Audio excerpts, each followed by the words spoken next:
Où trouver tous les produits 100% Outre-mer? Chez Tropique Marché à Saint-Ouen. Les fruits et légumes et toutes les spécialités salées et sucrées servies avec bonne humeur par une équipe exclusivement ultramarine. Retrouvez l'ambiance et le goût du pays chez Tropique Marché à Saint-Ouen-sur-Seine et sur tropiquemarché.com.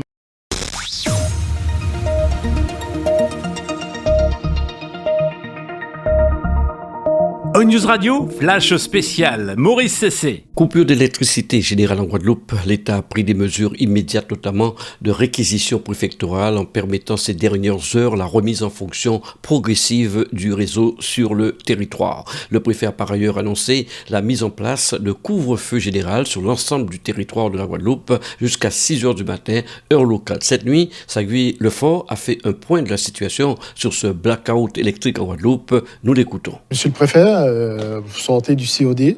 Qu'en est-il de la situation à l'heure actuelle? Nous parlons après plus de 10 heures de coupure d'électricité. Alors on vient de faire à nouveau un point, donc toujours la même priorité, les établissements de santé, les personnes fragiles, les personnes en difficulté. Donc ça c'est la première priorité. On y est extrêmement attentif depuis 8h45.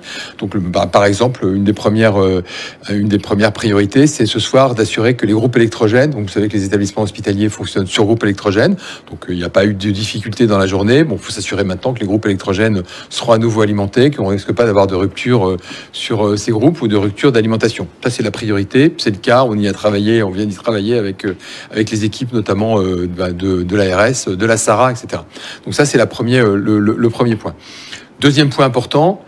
Compte tenu de la situation, la nuit est tombée, l'électricité, je vais y revenir, n'est pas encore revenue, mais ça, j'ai une autre information importante que je vais vous donner tout de suite. Je viens de prendre un arrêté préfectoral de couvre-feu. Il ne s'agit pas d'embêter les gens, il s'agit simplement d'assurer la sécurité et la tranquillité publique. Voilà, il y a des commerçants qui n'ont pas pu fermer leurs rideaux, il y a des banques qui sont restées ouvertes, donc il faut éviter les actes de malveillance ou les actes de délinquance. Voilà, donc on m'a pris un arrêté de couvre-feu qui va durer qui va prendre effet à partir de 19h jusqu'à 6h demain matin. Donc ça c'est la première, ça c'est une autre mesure qu'on vient de prendre. Ensuite sur la situation électrique. Je vais être extrêmement prudent. C'est une première information qui n'est pas encore complètement vérifiée. On aurait réussi à remettre la tension dans le réseau. Vous savez que le réseau est tombé ce matin suite à un acte absolument scandaleux. J'y reviendrai, une action de sabotage et de malveillance qui a conduit à l'arrêt brutal de la centrale de BI, qui a fait s'effondrer l'ensemble du réseau. Pour remonter le réseau, ça prend du temps. C'est compliqué. Et donc il faut remettre de la fréquence, de la tension dans le réseau avant de pouvoir rebrancher les moyens de production qui sont la centrale d'EDF, la centrale du Moule, Albioma, bouillante. On ne peut pas les rebrancher comme ça sur le réseau. Il faut recréer effectivement, il faut refaire fonctionner le réseau, remettre la tension, remettre une fréquence qui se stabilise sur le réseau. La nouvelle, mais encore une fois, on va demander à ce que ce soit vérifié, c'est que cette magnétisation du réseau, c'est-à-dire que cette remise en tension du réseau vient de se faire. Voilà, c'est la première bonne nouvelle. C'est une très très bonne nouvelle. Encore une fois, on va s'assurer et je vous redonnerai des informations plus précises dès que je serai en mesure de vous les donner. La tension est en train de revenir, ce qui va permettre de coupler les moyens de production et de remettre en fonction les moyens de production. Ça va prendre du temps. Vous pouvez pas rebrancher tout d'un coup, sinon le réseau va encore être très fragile. Il est en train de se remonter petit à petit, et donc on est en train effectivement de rebrancher les moyens de production. Donc on devrait dans les heures qui viennent, j'espère avant minuit, en tous les cas d'ici 22 heures, avoir à nouveau un réseau qui non pas opérationnel, mais qui permette d'assurer les moyens prioritaires et de desservir les clients prioritaires. Voilà, c'était l'information importante que j'étais en capacité de vous donner. Alors, Monsieur le Préfet, juste une question.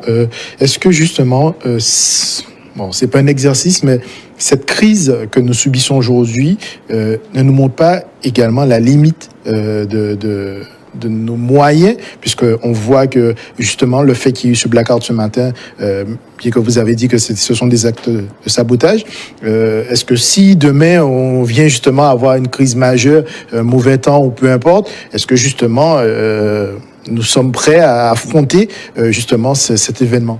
Alors, nous sommes prêts à affronter ce type d'événement, voilà. Mais on n'est pas prêt effectivement à affronter des actions de malveillance ou des actions effectivement menées par des personnes qui mettent à l'arrêt brutalement une centrale électrique de 250 mégawatts. Voilà, on est prêt à affronter un cyclone, on est prêt à affronter une tempête, on est prêt à affronter un tremblement de terre, parce que on est dans un système qui est par définition est un système fragile. C'est un système qu'on appelle un système insulaire. C'est-à-dire qu'on n'a pas, contrairement à l'Hexagone, effectivement la possibilité d'aller chercher de l'électricité chez les voisins allemands ou chez les voisins italiens. On est tout seul. Donc il faut assurer effectivement. Donc nos moyens de production aujourd'hui sont surdimensionnés. Il faut le savoir. On est à peu près au double de la consommation. Je ne vais pas vous donner de chiffres, ça n'a pas d'intérêt, mais on a des moyens de production qui sont 2 fois supérieurs à la consommation dont nous avons besoin. Et on a en plus des moyens de secours. Des moyens de secours qui sont des turbines à combustible. Je ne rentre pas dans le détail, mais il faut savoir que, compte tenu de la grève depuis un mois à EDF PEI, ces moyens de secours sont très sollicités. Et donc, à tout moment, qui ne sont pas faits pour tourner en permanence, ils peuvent effectivement rencontrer des avaries. Donc, on a un système qui est effectivement solide, qui est parce que les moyens de production sont surdimensionnés, parce qu'on a des moyens de secours. Après, on n'est pas à la merci effectivement d'un conflit social qui se passe pas bien, d'actes de malveillance qui conduisent à l'effondrement du système. Voilà. Donc c'est pas le système qui est en cause, c'est ceux qui ont conduit ces actes qui effectivement qui portent la responsabilité de ce qui s'est passé aujourd'hui.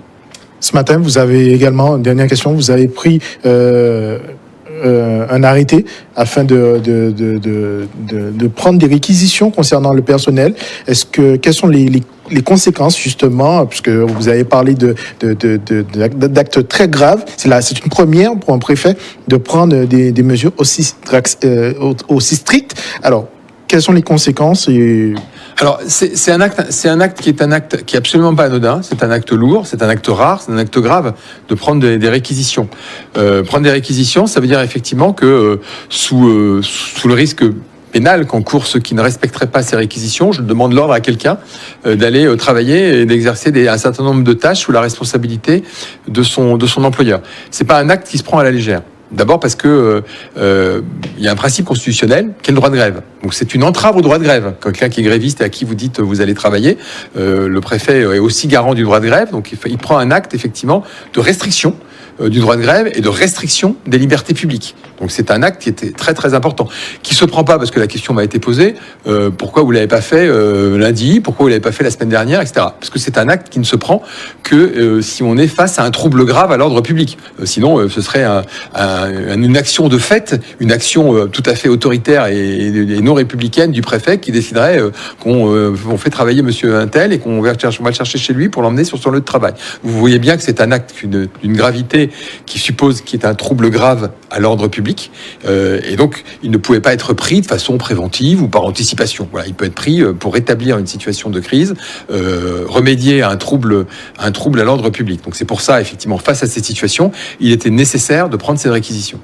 Dans un communiqué, le président du conseil départemental, Guy Losbar, parle d'actes criminels, se dit particulièrement indigné par les graves conséquences du blackout général que subit la Guadeloupe depuis ce vendredi 25 octobre à 8h30 suite au sabotage opéré dans la salle des commandes de la centrale thermique EDF PEI de Jarry et qui a provoqué la mise à l'arrêt de l'ensemble de ses moteurs. Pour Guy Losbar, aucune revendication salariale, aussi légitime soit-elle, ne saurait justifier de tels agissements aux conséquences catastrophiques pour les foyers guadeloupéens, pour nos aînés, pour notre système de santé, dit-il, et pour la vie de nos entreprises. On appelle à la responsabilité et au bon sens des parties en présence dans ce conflit pour un retour rapide à une situation apaisée, garantie du bien-être, de la sécurité et de la sûreté des Guadeloupéens. Voilà ce que nous pouvions dire ce matin sur ce blackout électrique à Guadeloupe. Je vous rappelle l'information importante, c'est que l'électricité revient progressivement sur tout le territoire de la Guadeloupe.